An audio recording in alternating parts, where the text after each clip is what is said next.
আসসালামু আলাইকুম হুজুর। কি নামাজ যাইতেছেন নাকি? এই যে টিটকারি দিয়ে একটা কথা কয়ে লাগলি আর কি। আমি কি হুজুর বেড়া জুম্মার দিনে না তো বয়া সময় নষ্ট করতেছ। তোর চেহারা দেখে তো মনে হয় না যে তুই রোজা রাখছ, যে এটাও তো মনে হয় না। জুম্মার দিন রোজার রাও আর না রাও, ল মসজিদে যাই, নামাজটা পড়ে এই বেড়া, মানে বয়া সময় নষ্ট করিস না, বুঝোস নাই? আর রমজানও শেষের দিকে শয়তান অর্ধেক রাস্তায় আয়া পড়ছে, বুঝছিস না?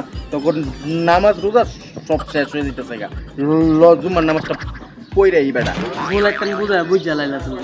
তুমি কত সুন্দর পাঞ্জাবি একটা বইরা টুপি মাথায় দিয়া, ঠিক আছে, আইতাছো হুজুর হুজুর লাগতেছে তোমার, তার লিগে তোমার একটা সালাম দিলাম আর তুমি এটারে বুঝা লাইলা। আচ্ছা ঠিক আছে, যাক, তুমি নামাজের কথা বেশি ভালো কথাই কইছো। নামাজের তোমার এখন পর্যন্ত আমি আইছি কাজের থেকে, গাড়িটা চালাই মাত্র আইলাম, আইয়া মাত্র বইলাম, বুঝছো, যাবো নামাজ যেমন কয়টা বাজে দেখো, এখনো তো এখনো আধা ঘন্টা সময় আছে, 30 মিনিট সময় আছে, ঠিক আছে। কিন্তু তুমি যাও, মসজিদে যাও, আমি কুকুরটা করে রেডি হয়ে আমি আইতাছি।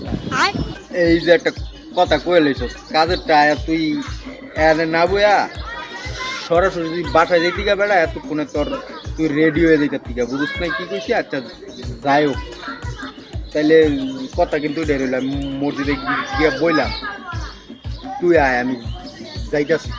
ঠিক আছে, যা যা যা, আইতাছি। বুঝতেছি নাকি চেয়ার দেখে কয়ে এলাই রোজা রাখছি কিনা রাখিনি, আসলে তো রোজা তো রাখিনি, জানলো কেন? এই যাই, যে কইছে যাই যাই গোসলটা করে আর নামাজ যাই।